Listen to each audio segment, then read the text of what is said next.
Buenas tardes, friquilluelos y friquilluelas. Hoy os vengo a presentar una campaña de rol que estoy haciendo con unos amigos de Dungeon Cthulhu barra Eirendor barra Costa de la Bruma. ¿Y por qué estas barras? Pues porque toda esta narración que ya había hecho previamente, basándome en Costa de la Bruma y utilizando como hilo conductor, como reglas de juego, vieja escuela, la hemos vuelto a empezar, eh, pero con ya ampliando el sistema de juego y ampliando el mundo. El año pasado, 2019, salió una campaña de crowdfunding de Dungeon Cthulhu. El crowdfunding tenía una edición anterior, otro módulo anterior, y este módulo es un módulo de ambientación. Está como diseñado para Dungeon and Dragon quinta edición. Yo no tengo Dungeon and Dragon quinta edición. Lo más parecido de dado de 20 que tengo es el Conan y el Star Wars dado de 20. Pero como no me quería complicar la vida y además odio los sistemas de juego que utilicen tanto el movimiento táctico a través de cuadrículas y tal, niveles y que estén tan hechos como una especie de wargame, porque yo para wargame tengo 20 millones de miniaturas y tengo otros juegos para jugar a wargame, pues he decidido para esta ampliar el universo de Dungeon Cthulhu con las reglas de Eirendor. Eirendor, a ver si se ve bien la portadita. Esto es una impresión. La gente de JPKJ, que son los que distribuyen el Eirendor, lo tienen en edición física, lo puedes comprar a través de su página web. Y aparte lo puedes descargar gratis en su página web e imprimírtelo. Yo me lo he imprimido tamaño grande. Y la verdad es que y ahora voy también a comentar cada libro en particular. El Eirendor me parece muy buen sistema de juego. Es un Dungeon and Dragon quinta edición reducido. No tanto como el Vieja Escuela. El Vieja Escuela es demasiado reducido. Con lo cual está muy bien para improvisar, pero da mucho a la improvisación. Entonces, el Eirendor se basa en un sistema de que cada personaje, cada clase tiene 10 niveles en vez de 20 y no contempla tanto el movimiento estratégico de una manera cuadrícula, dotes que te hagan mover más casillas es bastante más rolero. Para lo que yo quiero es perfecto. Está genial. Aparte es una edición española, para quien lo quiera saber. Y la parte negativa, no tiene medianos. ¿Por qué no habéis metido medianos? No tiene ningún sentido. ¿Qué diría Tolkien de su Hobbit con vuestro sistema? Es muy raro. Creo que además están pensando hacer una segunda edición y me parece que tampoco hay medianos. ¿Por qué no hay medianos? Bueno, tampoco es que sea complicado meter una clase de medianos. De hecho, hay una de las personajes de esta campaña que estamos jugando que vea que está utilizando a Lentínula, a una mediana pícara aventurera. Y sin problemas, ¿sabes? La hemos diseñado fácilmente. Volviendo al Dungeon Cthulhu. Dungeon Cthulhu es la ambientación que estoy utilizando de trasfondo y para mí es un gran descubrimiento que aúna además dos conceptos que me encantan del rol.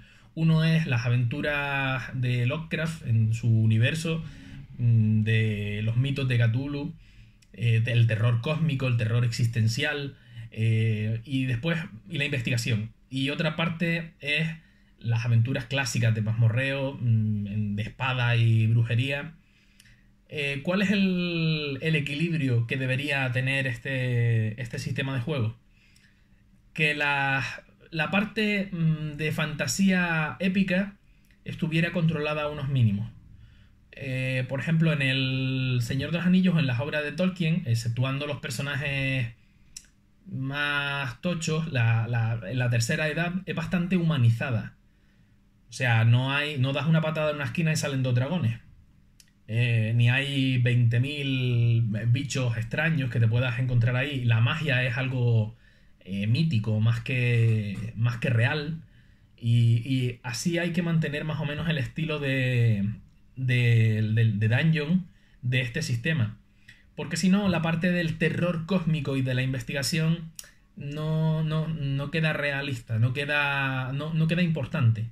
¿Sabes? ¿De qué te sirve que haya bichos que causen la locura si tú realmente vas por ahí matando dragones o matando bichos que ya de por sí parecen bastante sobrenaturales?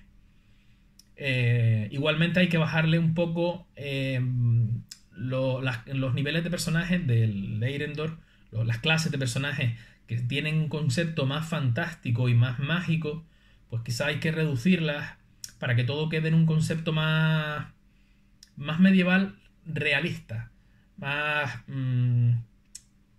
que pueda casar más con la investigación y con los personajes, pues en un universo que existen elfos, duendes y orcos, existen pero no son comunes. Esa es la diferencia, que tu personaje tiene que ser alguien lo más realista, lo más humanizado posible para que el misterio y el terror case de una manera interesante en este universo. Críticas a la gente del Dungeon Cthulhu, que no la voy a dejar pasar.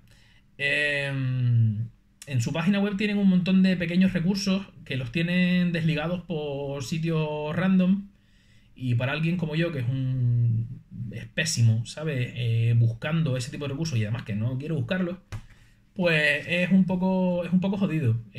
Deberían coger todo eso y recopilarlo en un libreto que podría ser bastante más útil y darle más color y más utilidad a todo ese material.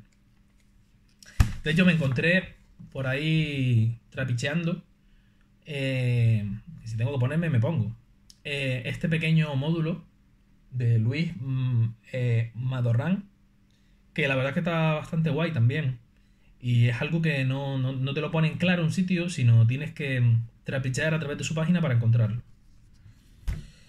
Y después todo ligado en esta aventura que ya presenté en anterior vídeo, que es Costa de la Bruma. Costa de la Bruma es una aventura diseñada por Alberto Seijó, aquí debajo, que vende él a través de su página web.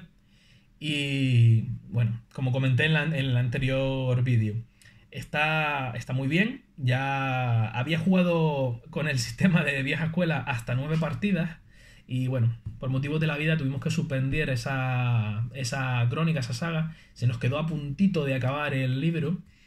Y hemos vuelto otra vez ahora a empezarla insertada en el universo de Dungeon Cthulhu y con el sistema Eirendor.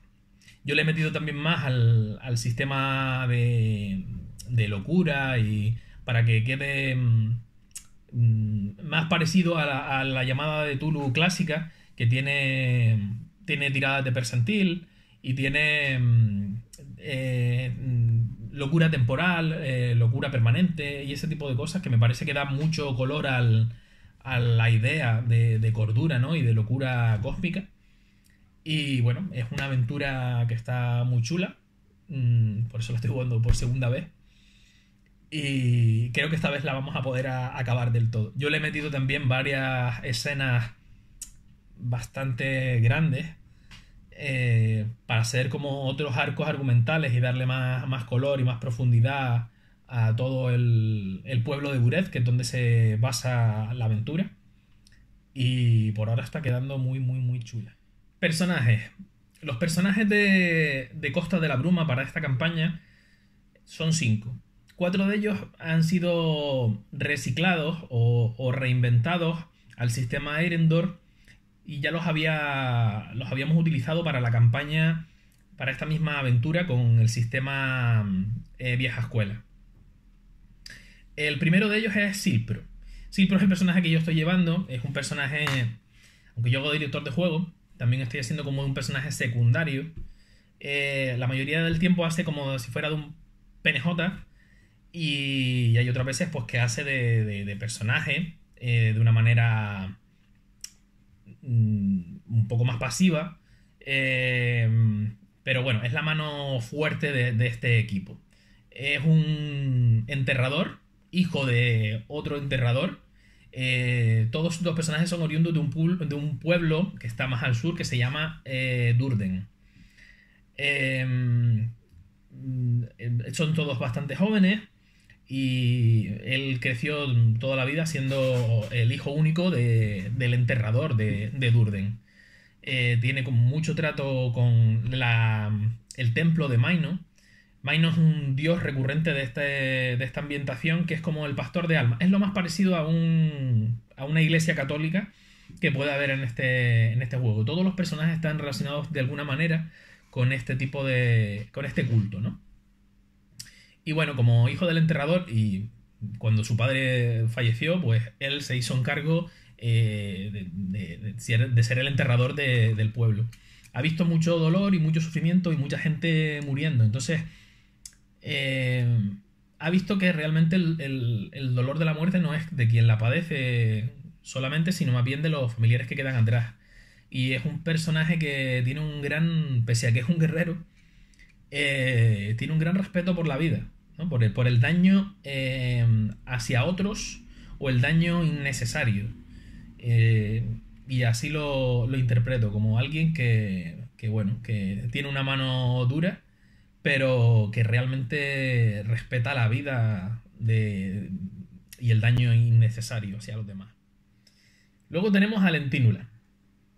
Lentínula es nuestra pícara mediana, interpretada por Bea, que antes había sido interpretada por Esther.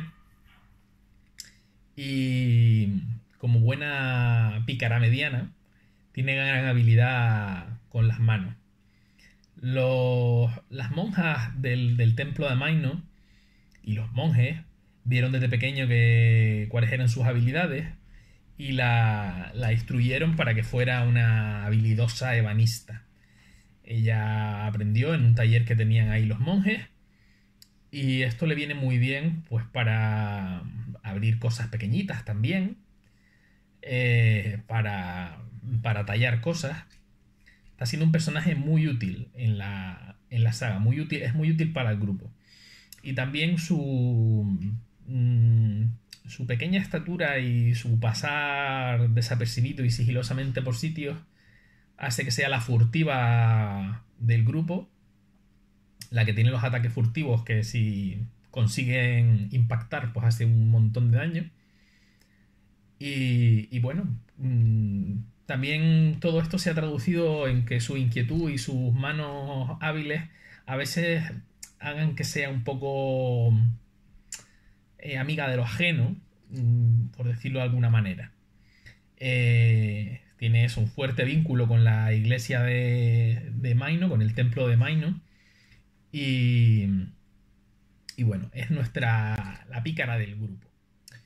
Después tenemos a Bowen. Bowen es el hechicero del grupo, interpretado por Juan Luis, que antes fue interpretado por Germán. Y es un joven de Durden, criado con su madre, que es tejedora, también con un fuerte vínculo con el culto de Maino. El vínculo le viene de que desde pequeño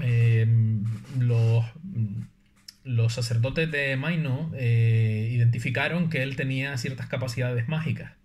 Y las capacidades mágicas son raras en este mundo y aparte no están muy bien vistas, sobre todo si no se controla su uso y la moralidad puede tender a la nigromancia o al descontrol.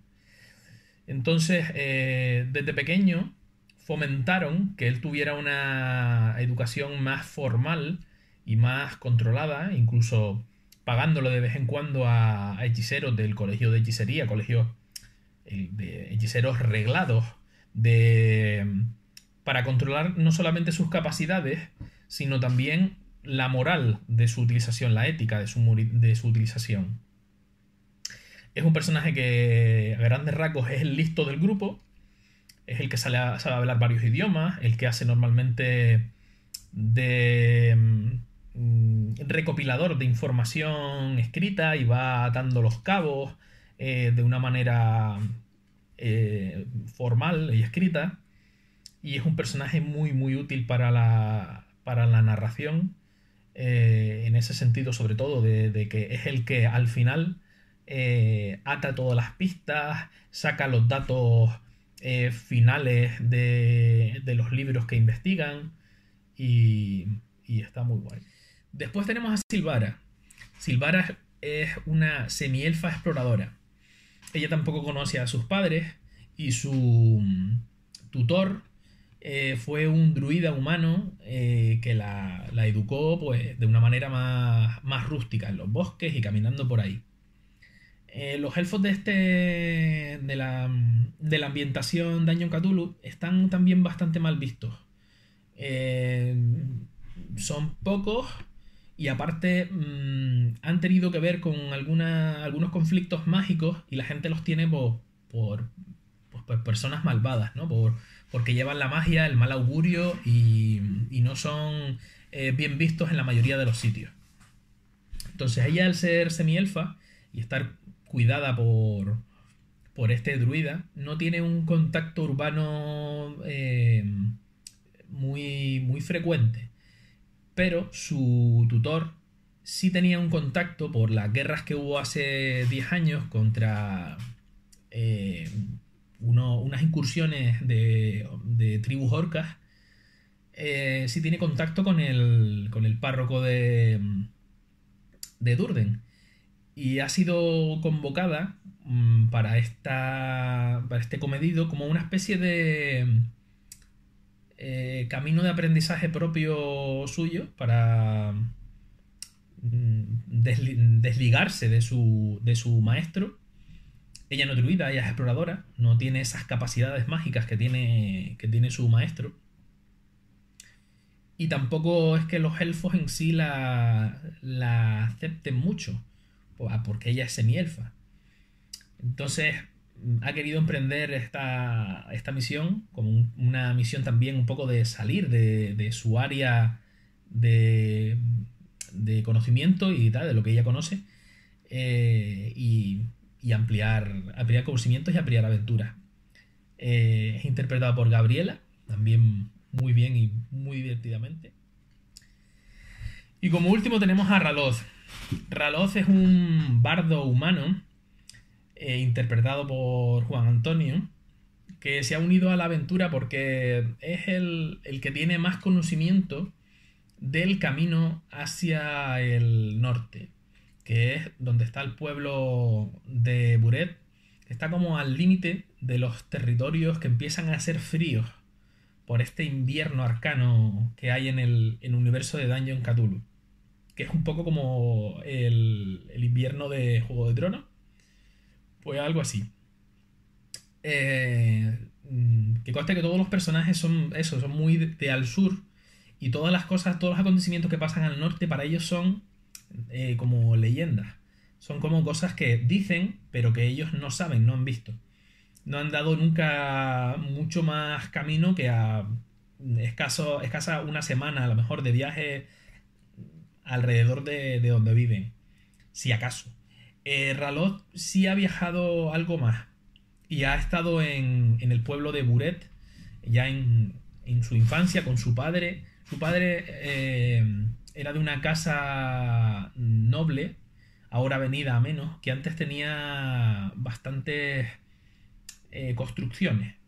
O sea, eran constructores, albañiles que construían casas y las vendían, o da igual. Al parecer, ciertas deudas y ciertas desavenencias han hecho que esa casa caiga un poco en desgracia. Siguiendo teniendo un apellido de cierto renombre, pues no tienen el nivel, a lo mejor, socioeconómico que podían tener en antaño. Y Raloth, como buen pícaro medieval, pues un tío bastante culto, con ciertas dotes además mágicas y para inspirar a los demás a acciones heroicas, pues se ha unido a este grupo también como conocido del párroco de Buret para hacer un poco En realidad todos van a trabajar para el sobrino del párroco de Durden que está en Buret. Y bueno, aquí está la descripción básica de los personajes que vais a ver en la introducción.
Y después de toda esta introducción viene la aventura.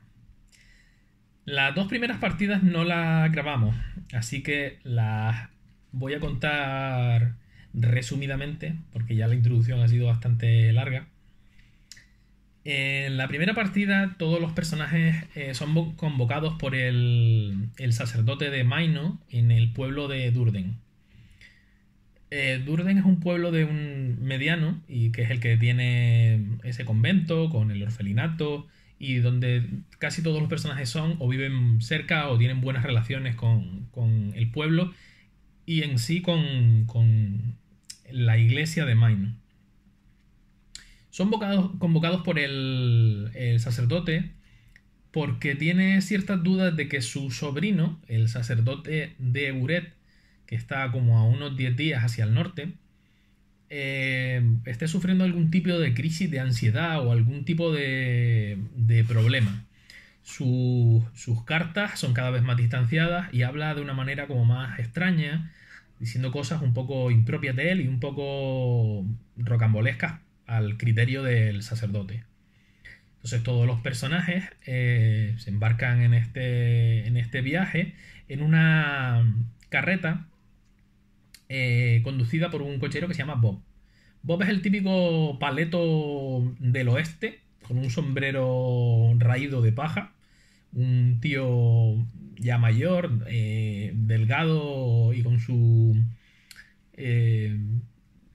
buen hacer, ¿no? Un tío muy, muy campechano, que tiene una pequeña carreta cerrada con dos caballillos. No sé si eran caballos, sí. Y nada, es el que hace la comida del grupo, muy dado a la jocosidad y a beber. Y con este plantel se unen todos y van camino de Buret. Los primeros días transcurren sin ningún problema por caminos bastante transitados, entre comillas, con algunas granjas distantes. Pero bueno, bien delimitados. Son caminos con marcas de carreta.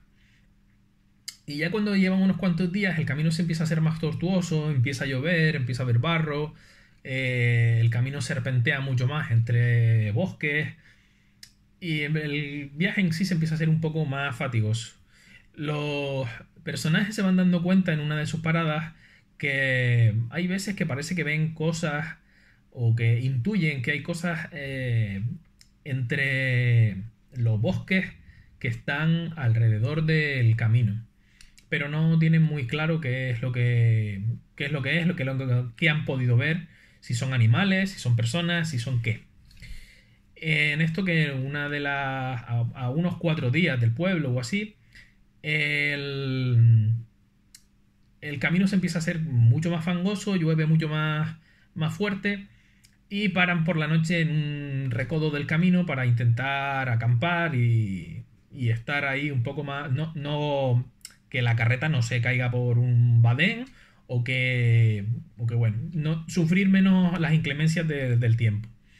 En lo que los personajes están dentro de la carreta un poco hacinados, comiendo y bebiendo, Bob sale a darle de comer a sus caballos y los personajes empiezan a oír unos ruidos externos. Cuando el primero sale a ver qué pasa, se ve que hay unos zombies, unos seres no muertos que han atacado a los caballos y Bob herido se ha metido debajo del propio carro, se ha caído y se ha metido debajo del propio carro. Empieza a haber una trifulca con los zombies, que en la ambientación de Dungeon Cthulhu le dicen pellejos. Es como también una especie de efecto mágico que ha tenido que ha afectado a todo el mundo, sobre todo en la parte norte, con una especie de clima invernal entre malo y peor, y que parece que erráticamente levanta a los muertos. Es una especie de entre Walking Dead y Juego de Tronos, o Juego de Tronos, simplemente. Y bueno, empiezan a luchar contra los zombies y cuando se dan cuenta de que los caballos ya no son recuperables y que los zombies son lentos pero seguros, o sea, si se mantienen más tiempo aquí, al final lo que van a hacer es que vengan más zombies y al final los sobrepasen. Entonces echan a correr bosque a través hasta que encuentran un sendero que los lleva a una especie de terraplén. Y hay un cementerio. Un cementerio en una especie de montículo, un cementerio como circular, con un muro externo bastante roto y una valla frontal, una verja de acceso que está abierta, oxidada y parece algo bastante olvidado. Sigilosamente más o menos se meten por ahí y combaten un rato con los zombies que les salen al paso, que se dan cuenta de que ellos están ahí, hasta que ven que dentro hay una especie de cripta con un candelero, una especie de copa grande con una especie de fuego verdoso que el mago cree que es lo que está haciendo que se revivan los cadáveres de esta zona. Cuando pueden acceder a él, lo tiran al suelo y acto seguido todos los cuerpos sin vida caen al suelo. Una vez que recuperan el aliento y un poco las heridas, van viajando a pata esta vez, de día y de noche como pueden, entre los caminos hacia Durden. Llegan al pueblo un poco de amanecida, del cuarto o quinto día de camino a través de toda la foresta, encontrándose a veces con algunos animalitos que parece que también han fallecido tiempo y que alguna fuerza mágica los está reviviendo y a veces los hostigan a los aventureros, pero si no están en gran grupo no suponen una gran amenaza y los personajes siempre pueden evadirlo de alguna manera. Una vez que llegan a Durden, que ya me parece que esta era la segunda partida. No, mentira. Bueno, no lo sé. Una vez que llegan a Durden y pasan por el puente que flanquea por el bosque al pueblo, van a la iglesia de Maino y a la casa del párroco y el párroco no está. Ha desaparecido. Hay un montón de devotos del culto que van por la mañana al templo, a la iglesia, digamos, y que no no saben dónde está. Al parecer lleva un par de días desaparecido. Aquí los personajes, digamos que no pueden entrar a la iglesia porque está cerrada. Piden poco acceso en el sentido de que ellos vienen a ayudar al párroco, pero no, el alguacil del pueblo no se lo da. Y lo que sí pueden hacer es, digamos que asaltar, meterse en la casa del párroco, que es una casa que está detrás de la iglesia. La casa está abierta, parece que el párroco ha dejado todas sus cosas allí, con lo cual no parece que haya ido a un viaje o que haya tenido provisiones o se haya llevado sus pertenencias más de uso para viajar. Y bueno, y el párroco está desaparecido. Los personajes se instalan un poco en la casa del párroco a la espera de que éste vuelva o de que simplemente esté dando alguna vuelta un poco lejana, recolectando hierbas o atendiendo a alguien en la cercanía. Y dan una vuelta por el pueblo también, viendo todo el entorno del pueblo de Buret. Yo le hice un mapa.